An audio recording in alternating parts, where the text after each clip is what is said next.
şehir hayatının gürültüsünden uzaklaşıp saf ve sade hayatın hüküm sürdüğü bir köye düştü bu hafta yolumuz. Diyarbakır'ın Dicle ilçesine nazır bir köy. Bu haftaki konuğumuz Hacı Zülküf Güneş amcamız.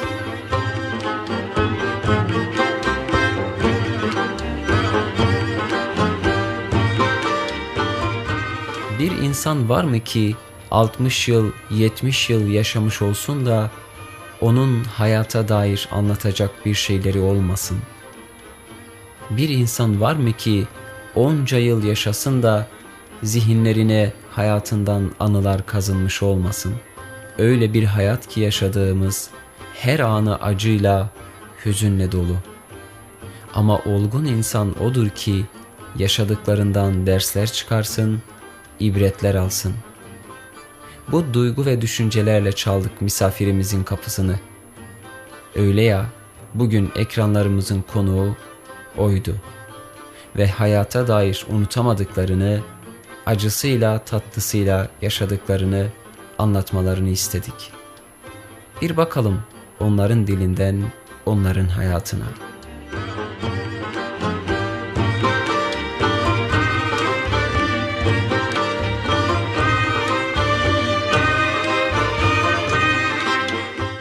Benim ismim Zülküf Güneş.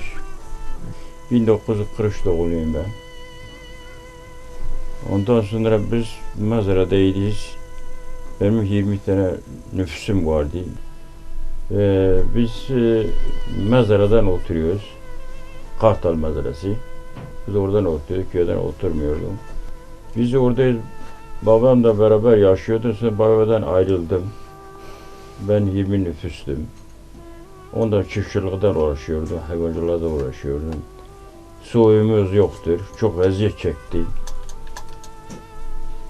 Ondan sonra ben orada yine ben muhtarlığa girdim.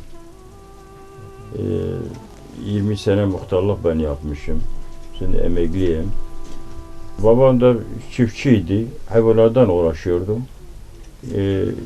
104 sene yaş yaptı. Babam şimdi rahmet oldu. Çocuklarımız hepsi ayrı olmuş, herkes bir taraftadır. Su yoktur, eziyet çekiyordum. Ondan sonra çocukları ben bıraktım okullara. O zaman benim zamanımda ilk 77'de ben muhtar oldum, yol yoktu. Ondan sonra elektrik yoktu. Biz uğraştık ki aleti getirdi, yol da yaptı, su da getirdi. Çocukları ben okula verdim. Çocukları okula verdim, Çermekat'ta okul, oradan ben getirdim, çocukları birkaç kişi oraya bıraktım. Oradan 8 yıl oradan mezun oldu. Sonra Diyarbakır'a aldı. Benim çocuğum cezaevindedir, ismi Asif Güneş. Evet. 20 senedir oturuyor, yatıyor.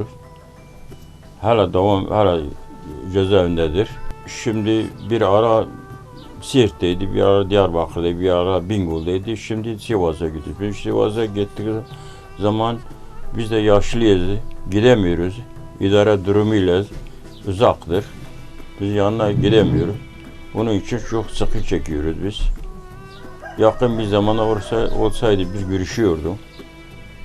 Yaşımız daha geçti, görüşemiyoruz. Bunun için sıkımız vardır.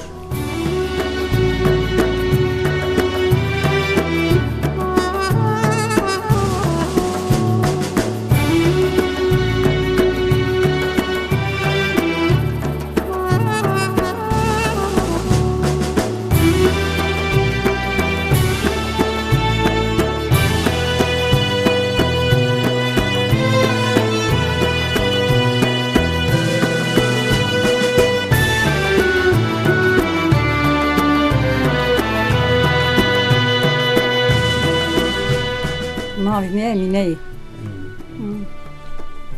ولا لاوي شوي وقلي ماشي عندي وقلي شوي مرتبة والمرتبة شوي بوي خدي نما قريب وجه قدتي بوي خدي لا بيمر در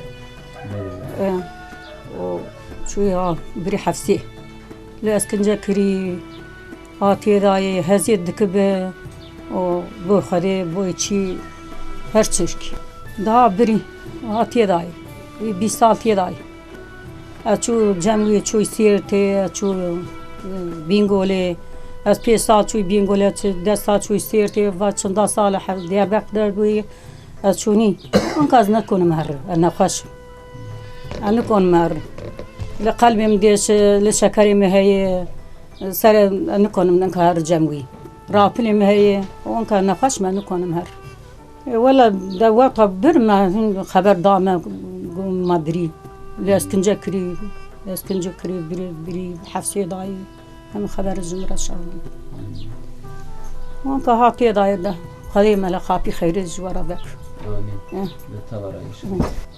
Ne anladım? Biz zahmet çekti. Bir rahatlık biz görmedi. Bu 70 yaş, o zaman küçükten beri biz çalışıyoruz. Ondan sonra burası sıkı, suyumuz yoktu.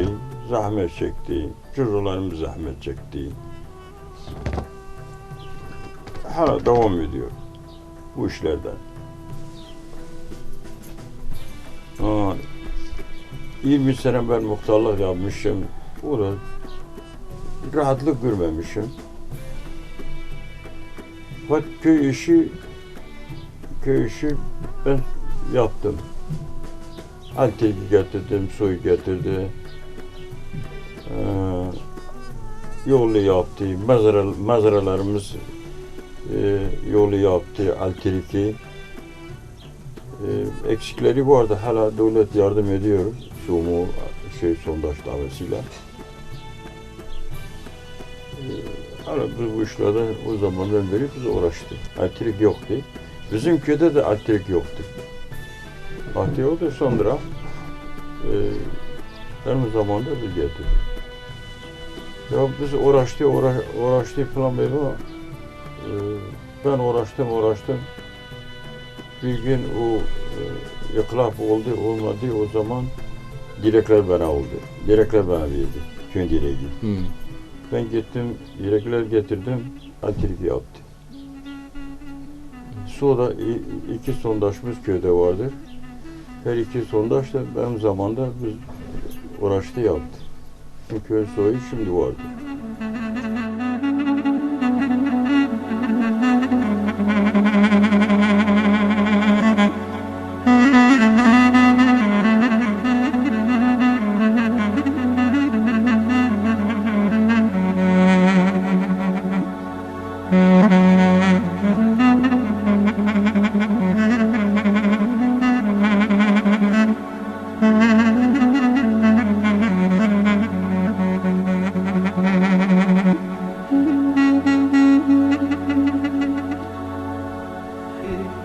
Şu hayatı iyidir, hayatı köyden İslamlık daha iyidir köyden. Şehirden her şeyden biz görüyoruz. O şey bile değil. Şeye girersen bile tepsi açı görürsün. Onun için köyüdür. Bu husustan İslam husustan köyüdür. Mahkumlar köyde vardı. Hem hadis suç mahkumlar vardı hem siyasi. O zaman hükümet tarafından köy sıkıştırıyor, sahipleri sıkıştırıyordu, beni sıkıştırıyordu o husustan. Köy sıkıştırıyordu. Ondan sonra bir iki sefer bana da dayak vurdu. Asker. He. Bir sefer oradan vardı, köy meydanından bana bir şey vurdu, silah köyden getir. Ben dedim, ben ne bileyim kimin silahı vardır, yoktur. Gizli bir şeydir. Sen bırakma, biz bu köyden silah alayım falan diye. Ondan sonra bir başta komutan vardı, komutan dedi, hala işaret dedi, muhtara vur. Bir zopa bana vurdu, benim başıma. Ben başımı böyle dektim, tam benim sırttan vurdu. İkinci bu zopa ben elini vurdum, tam burası benim elim kırıldı. Benim elim kırıldı, sonra köyde asker bir çatışma oldu birbirine. Benim için vurdu askere. Baktım ki çatışma oluyor. Onlar o komutan falan emir verdi. Dedi asker kalmasın araba başında. Onu da çekti gitti. Sonra o çekti gitti. Ben eve geldim. Benim baktım buradan bir şey vardı kırılmış. Ondan sonra burada bir şey vardı. 40 şey adam vardı. Geldi benim elimi yaptı. İyileşti. Evet. Bunun Kusiköy işi dedi. Sıkı çok vardı. Yani o hem silah sıkı vardı hem de siyasi mahkumlar vardı hem de hadis suç mahkumu vardı. Çok şeydi ya. Ondan sonra her sabah bizi sıkıştırıyordu. Onun için biz çok zahmet çektik.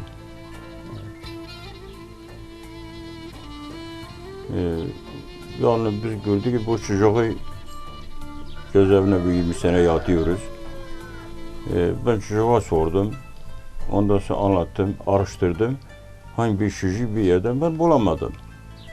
Onu sıkıştı, çocuk küçüktü. Ondan sonra sıkıştırdı falan bir bak. Çocuk da korkudan kendi ağzından olayları üzerine aldı. Köydeydi. Ben dedim gitme. Kendisi gitti. Bir şey yoktur, benim bir sözüm yoktur, bir şey yoktur. Ben bir şey yapmamış ki, ben korkayım. Gitti birkaç gün, ben duydum, dedi yaklamış. Onu Diyarbakır adamları yanında yaklamış. Sonra biz araştırdık, neyse götürdü, 40 gün, 2 aydı, onu sıkıştırdı. Eskice yaptı falan bir var. Ya ben de olsaydı, ne derse ben de anlatıyordu. Ya mecbur diye öldürüyordu ya. Kim Çok- öldürüyordu dayı? Ya bu asker tarafından oluyordu ya. Asker zorla. Ya öldürüyordu, zorluk değil mi? yapıyordu ya. Ya benim yanında zorlukla boş boşuna adam hiçbir şeysi yoktur. Zorla kendi ağzından diyeseydi ben bu adamı öldürmüşüm. Ya sıkı yapıyordu. Şimdi bu çocuklar o zaman genç 17-10 yaşında çocuktu. Neyse çocuğa eskici yaptı mecburdu. Ne derse dedi tamam. Ne derse dedi tamam ben yapmışım. Tabii olay bu değil.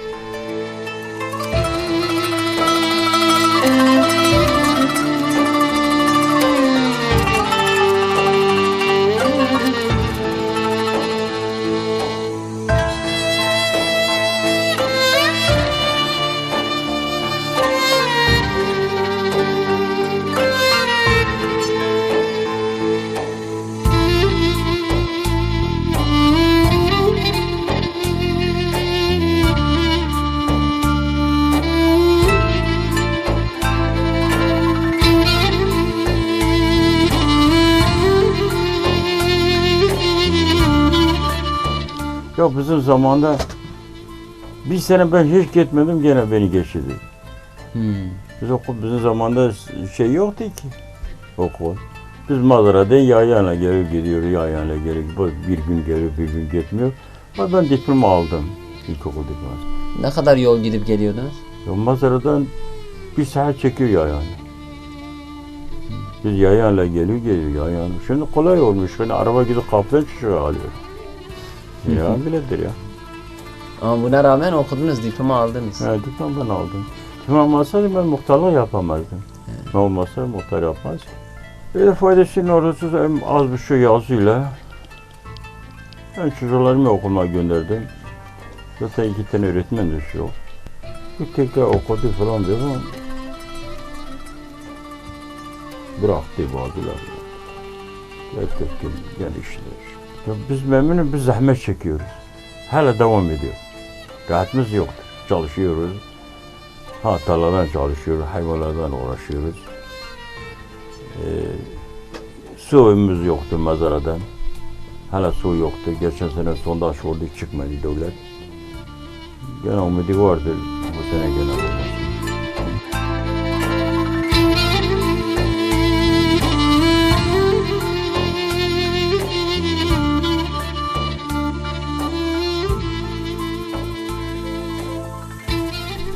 Ben idareciyim. Kavga mavga istemiyordum. Kimsenin bazı kavga oluyordu, biz araya geliyordu barışma. Yapıcıyız biz.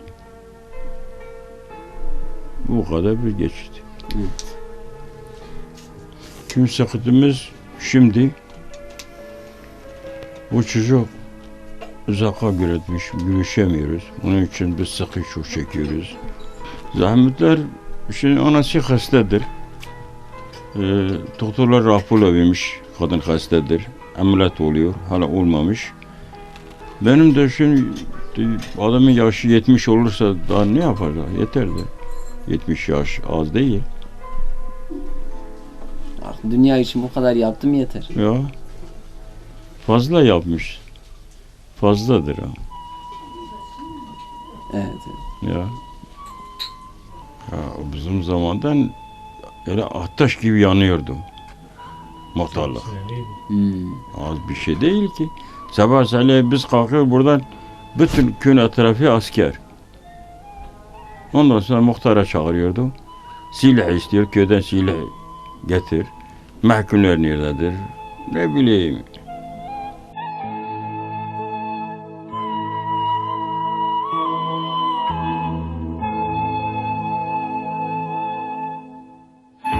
Geniş ve serin avlularında kısa bir sohbetten sonra veda zamanı geldi. Yaşanılan onca zaman elbette birkaç söze sığmaz. Sağ bildikleri bunlardı misafirimizin. Bizler de bu sohbetten zihnimize kaydettiğimiz birkaç tavsiye ile ayrılıyoruz köyden. Bir başka programda buluşmak duasıyla.